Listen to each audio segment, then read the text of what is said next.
Well, welcome everybody. We're here today for one of our best reserved papers that we had submitted to the ASEC 2023. And just for those in the mood for ASEC 2024, we've got one of our regular speakers, Douglas Craig from Kinetic, who some of you will no doubt remember from previous papers and possibly even for future papers. The paper that we're going to be talking about is co-authored by Douglas, John Paul Lucas, Timothy Rabbits, Cara Shepherd, all from Kinetic, and the paper is called Beyond the System Boundary. And it's a really interesting topic. It's about this idea of, just looking at the traditional systems boundary. Can we do more than that? Can we look at it from slightly different points of view, slightly different scopes, as they're talking about in this paper, and then come up with, put these different points of view together. So really looking forward to hearing to hearing what you've got to say, Douglas. So without further ado, it's over to you. Great. Thanks very much. Thanks very much. Now let me share this. Hopefully that is starting to share for everybody. Yeah, that's great. You're good to go, Douglas. Yeah, super. Well, good afternoon. Yeah, it's a pleasure to be here.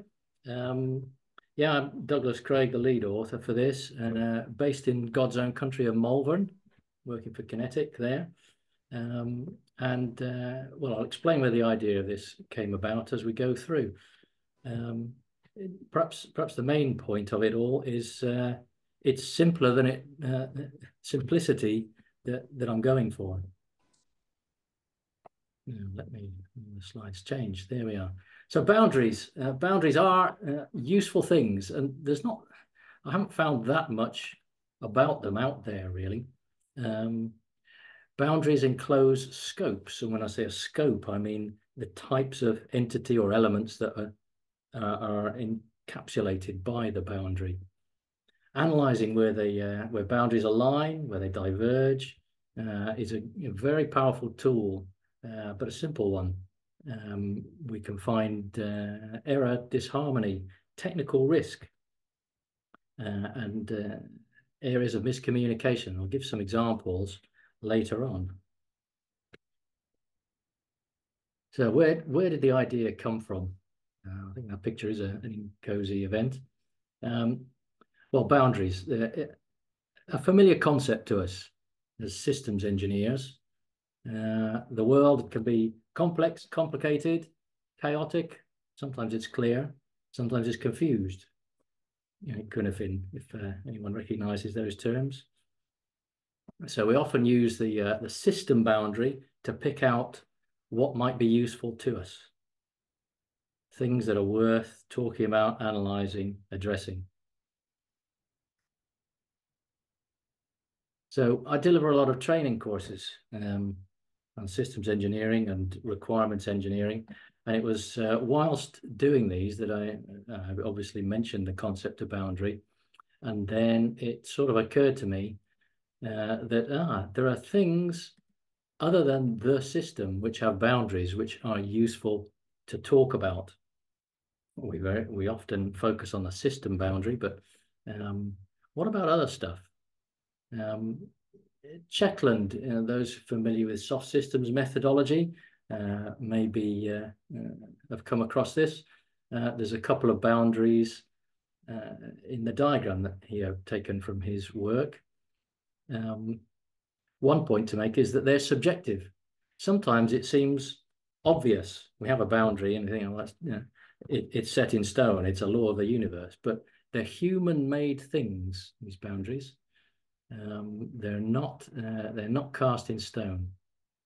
By thinking that, we can miss great opportunities to think differently, to reframe problems, to analyze in new ways or unlock new value. So it's subjective and it's a decision-making process. As the systems engineers, we decide where we're drawing our boundary line. We might have external constraints which regulate how we might do that, but nevertheless, it's ultimately our decision-making process. So in this diagram, we've got a couple of different boundary types. The perhaps normal one, the little oblongs, they're bounding conceptual systems, But here's another one he doesn't really talk about, but the squiggly boundary. It encapsulates the problem area. Again, that might be a very fluid boundary early on. I did have some extra material which couldn't fit into the paper about different types of actual boundary line themselves, which I might publish as an appendix to this. The other element that came together in my mind was at ASEC 2 years ago. 2 years ago, here's a plug for going to ASEC. I always like sitting there and my mind's going, and it might think about other things perhaps or riff off what the speaker's talking about. This in particular talk was one by PA Consulting about some work they did for, I think it was the Swedish government. And they talked about having to devise a means of communication to bridge the gap between their way of talking and what their hearers could actually hear, because they were just miscommunicating the whole time. And I thought, we all live in our own bubbles. There's another boundary. There's a bubble, there's a boundary, and we forget how much jargon we use, which doesn't seem like jargon to us. As systems engineers, we can be as guilty of that as the next person. So the second key point that occurred to me was that about bridging this language gap. Sometimes, I'm sure this doesn't happen in your organizations, but it can happen that you're presenting a technical risk to a business audience, and somehow it just doesn't seem to land. Somehow the business doesn't quite grasp what we're saying, and what we may feel is the wrong decisions then get made. So my idea was use simple visual representations of boundaries to convey risk to our audience. Avoid using jargon. It's a means of two-way communication. It's to spark debate and lead to action. If it doesn't lead to action, what's the point? It's just shelfware. And it needs fleshing out. The diagram on its own is not enough. It needs a narrative. So, what are the building blocks that I started with? These are sort of subject areas that might form the contents, the scope of a boundary. There could be many others. Again, it's up to us to pick out what is useful. But we might draw a boundary around users' interests or customers' interests, and there's a distinction. We might have a funding boundary or a contract boundary. Even within the concept of a system boundary, we can think about conceptual systems, design systems, built or operational systems. They can overlap, but they're often, very often, they're not. They don't overlap precisely. The project scope, the actual project we're engaged in, has its own boundary. Regulatory interests and solution design. That's probably the same as design system there, actually. There could be many others. Again, I say this isn't a handle turning exercise. It's about a way of pulling thoughts together. So we need to analyze what's important for our particular endeavor that we're engaged in. You see what I've done there? I've taken the bricks, I've put them together. Very clever. So a simple process. Decide, first of all, which building blocks are of interest to us. What scopes are we going to pick out and present? What's important? Where's the technical risk lying? So we determine what the key constituents are once we've determined our boundary types. Do an illustration, a diagram to show their overlap, and create a narrative. Very important, that last part, creating the narrative for it. And I'll go through some examples of what I mean to make it clearer, hopefully. So in choosing areas to compare, we might look at alignment of different stakeholders' needs. We could have different beneficiary groups. We've got customer interests versus beneficiaries. I mentioned that before. The customer, the person with the money, may not have the same interest as the end users or beneficiaries. I prefer the term beneficiary because user gets applied in so many different ways. The regulator might have a particular scope of coverage different to our project scope. What we've committed to under a contract might well be different to what either the customer or other stakeholders actually need. I'm sure this never happens in your endeavors, but I have heard that it can happen. What does the funding cover versus the actual scope of the project?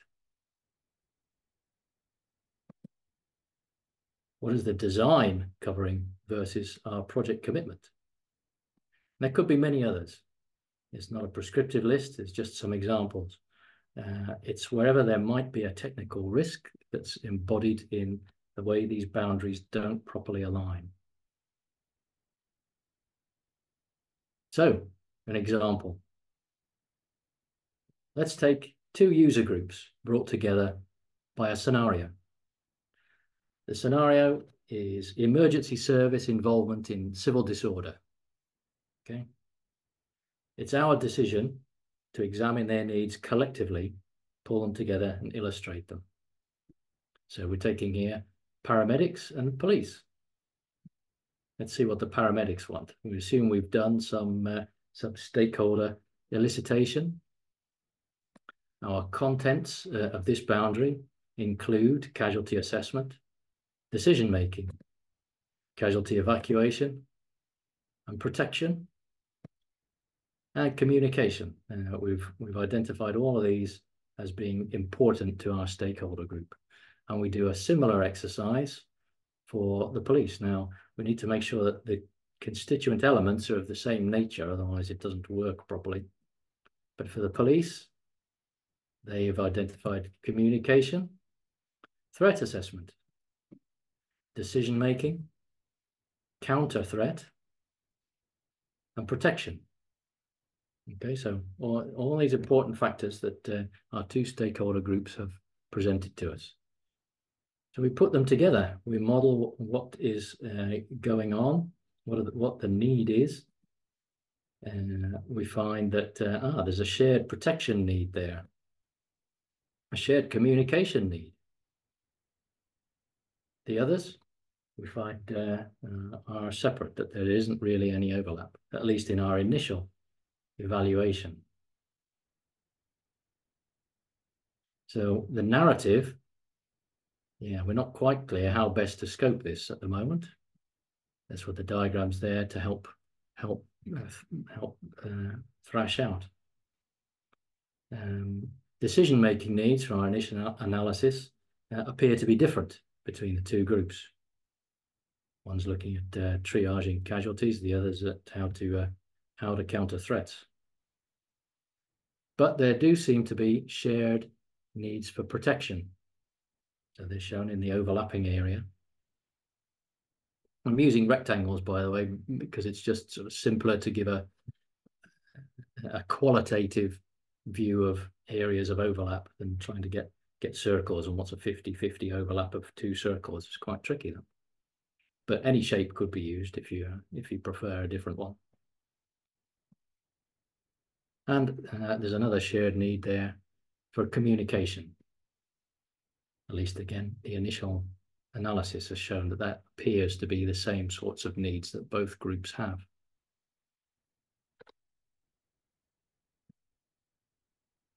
So what are the risks that we can identify from doing this basic analysis? We might find that what we've initially put together as shared needs differ enough that we need separate solutions. Could be the protection needs differ. Some types of helmet make it difficult to use your stethoscope. So that might need a different solution for the paramedics.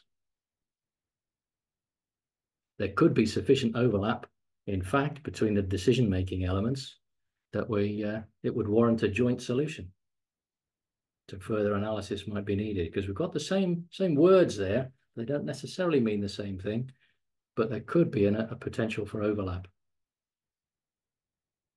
And again, this is about just presenting these ideas to an audience in a manner that they can appreciate, and the visual aspect to it helps to bring that out rather than a report or just some text.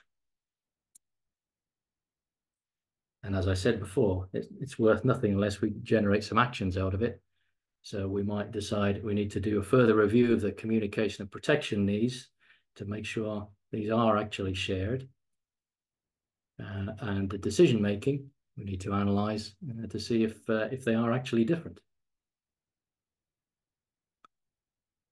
Later on, I will show how we might then put all this together and present it. But for now, I'll continue with this example because we could take it a step further. Show me the money. We might bring the consideration of funding into it. So that's the green box up there, available funding. So again, and this is early on in the endeavor, an initial analysis. We've got this sort of situation that we want to present. And it's very easy to see there's some funding available which hasn't been allocated. That's the green box sticking up at the top. It's unclear what capabilities of the paramedics are being funded because it doesn't actually cover any of the constituent elements there at the top of the blue box. And only the communications capability of the police seems to have allocated funding. So it's not a great picture there, funding-wise, but it's quite complex, but presented in a single diagram. So this is the narrative that goes with it. Yeah, that's what I've already said. So the risks, you can draw risks out of that analysis. So not all capability needs are currently funded, obviously. Unallocated funding, well, that might come with restrictions. We don't know why that hasn't been allocated. Might not be that easy to get hold of it.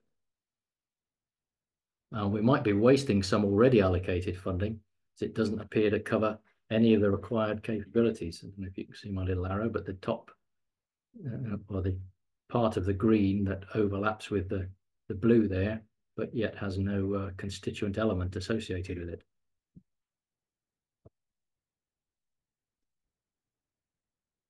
So our actions, we've obviously got to see if we can access that unallocated funding.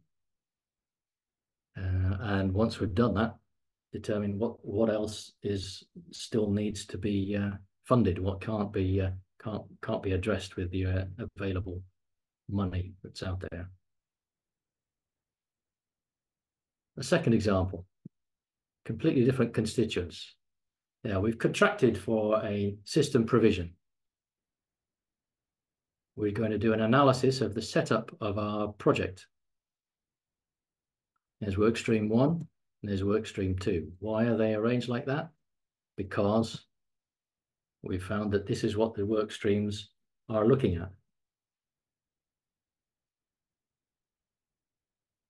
Okay. Now we can see immediately it's quite poorly designed the way these work streams have been set up. Developing vaccines has not been covered at all by either of them. Work stream 1 is doing something about PPE procurement. Why is it doing that? That's not in the scope of the contract. And there's a duplication in identification of viruses. Both work streams seem to be looking at it. So that could be another source of risk. So at the moment, the position is we're not meeting our full contract requirements. Vaccine development isn't covered by what we're doing or what we're planning to do. We're gold plating with the PPE provision. We don't need to do that. We're not getting funded for it. And we've got a duplication, 2 work streams. So potentially this could get a very confused situation. Again, it's drawn all these things together in a single presentation, which we can discuss with our business, and they can see that the visual impact of this is so useful in the communication of what's going on rather than just verbal discussion or plain text. So we might have our decide our actions are, right, we're ceasing PPE provision straight away. Got no funding for that. We need to deconflict work streams 1 and 2 on virus identification. We need another work stream, or to put it into one of the existing ones, to address vaccine development. Bit of an oversight. So then we need to restructure how we're funding all this to match the contractual boundary. So a couple of examples. How might this then be used in practice? Here's an example. You can see the diagram at the top there with the narrative, risks, and actions laid out beneath it. So you've still got that visual impact, which can spark the discussion with our stakeholders. Different stakeholder types may not have the same technical language. Simplicity of it is also the point. I've resisted the urge to go into more detail on the designs, to start turning them into a defined notation and reinvent UML or something. It's not to say one couldn't do that, but the danger is switching off stakeholders. If it's not a diagram that doesn't have an immediate impact, you start needing to explain, well, this means that and this arrow means that, then you lose them. At least that's been my experience. Yeah, and that's the other diagram with the funding. It's the same materials as I went through on the slides.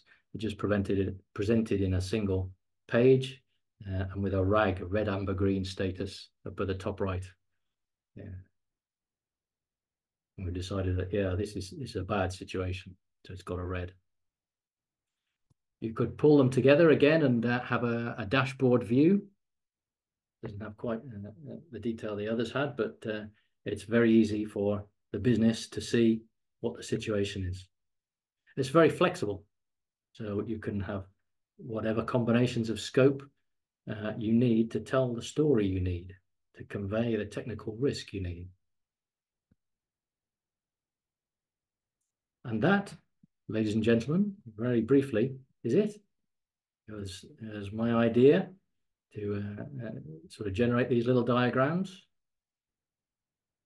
They're there to support further communication, discussion, and action. And I leave them with you to play with as you will. I'd be interested to know how you get on, if it is useful at all. But over to you to see if you have any questions. Okay, well, thanks very much for that, Douglas. Short and to the point, that's the way we like them. Really good. Well, it is lunchtime. Yes. So some good, interesting content there. So I've got a couple of questions to start us off. I'm intrigued by the whole conflict identification between these different points of view that you might have. So what's the next step after that? Because you did mention that these can be used to sort of deconflict things. So is there another set of tools that you use for that generally, or is that just something that varies on a case-by-case basis? Well, I would see this being used, for example, in a business review meeting. Say, here's the state of the project. We need to determine what the actions are. The actions might come out of that presentation, but you can show the diagram gives you the starting point for the discussion. So I missed the key word in what you said, though. Conflict resolution, was it? Yes. So I was just wondering if there's any particular set of techniques or tools that you use for this as a next step to actually do the deconflicting, because I can see how this is excellent for identifying these conflicts, as you said, but is there anything in particular that you then use, or as I say, do you just do that on a case-by-case basis depending on the nature of the conflict? Well, yeah, it does partly depend on the nature of the conflict. I mean, if it's a funding issue, then that may well go back to the business who need to engage with their customer. If it's a more technical issue, then we might use different systems engineering techniques, say N-squared analysis, to say where our key points are that we need to resolve. But it's more of apply the systems engineering range of tools as you will, to depending on the nature of the issue. It was kind of an enabler to apply other sort of techniques. The point of it is about communicating outside our bubble. So we can say, oh, there's a technical risk here, and then we go into it, and then you can see people's eyes glaze over. Okay. And I was interested about what was seemed to me to be a sort of COVID related scenario that you were showing us there. Oh, you picked that up, did you? Yeah. So was this actually based on something real, or was it just an example that you chose to illustrate the concepts? It was a hypothetical example, no names and no pack drill. Right. Okay. Yeah. So I was wondering what the the impact of that would have been, because that was one of those examples that you just think, well, yeah, if only somebody had actually done this, then maybe. Yeah. Well, they could have put it up on their slides, couldn't they, on the briefing? Yeah, exactly. But there we go. So, are there any other questions from the wider audience? There we go. We've got one from Ewan. Have you had the opportunity of testing your ideas with customer communities? If so, what's the response? So, good question there from Ewan. So, basically, yeah, how are people reacting to this when you're applying it? Yeah, I'm at the early stage of that. I'm engaging with our technical, what we call technical excellence area, to start applying this to some business reviews. So I'm at the point of putting that into practice and then seeking feedback. Okay. Can you see there being a sort of follow-up work to this then, in terms of publications? Or? Well, I hadn't thought of that. I'll see how it works in practice, and then perhaps that could be the basis of a follow-up. I'm not sure what means. If the idea actually this is panned out, so yeah, that would be an interesting one. Yeah. And so, any more questions from any of the other participants? Okay. Well, in that case, Douglas, well, thank you for your time. It was a really good presentation. Thanks very much. As I said, it has been recorded, and it will be made available on the INCOSE UK website.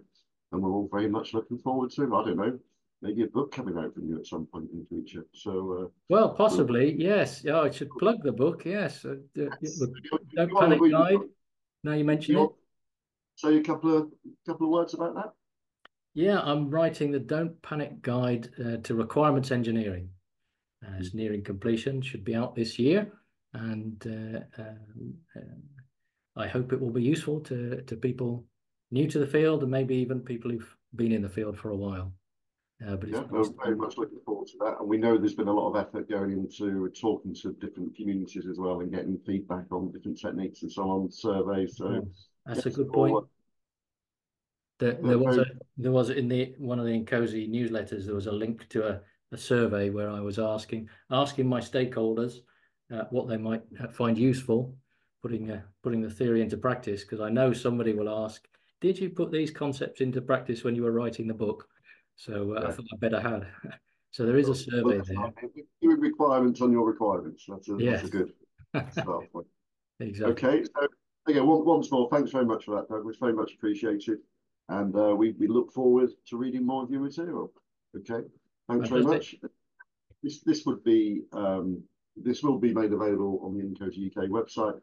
Thanks very much for joining us, and we look forward to seeing you at future events. It's been a great pleasure. Thank you all for joining.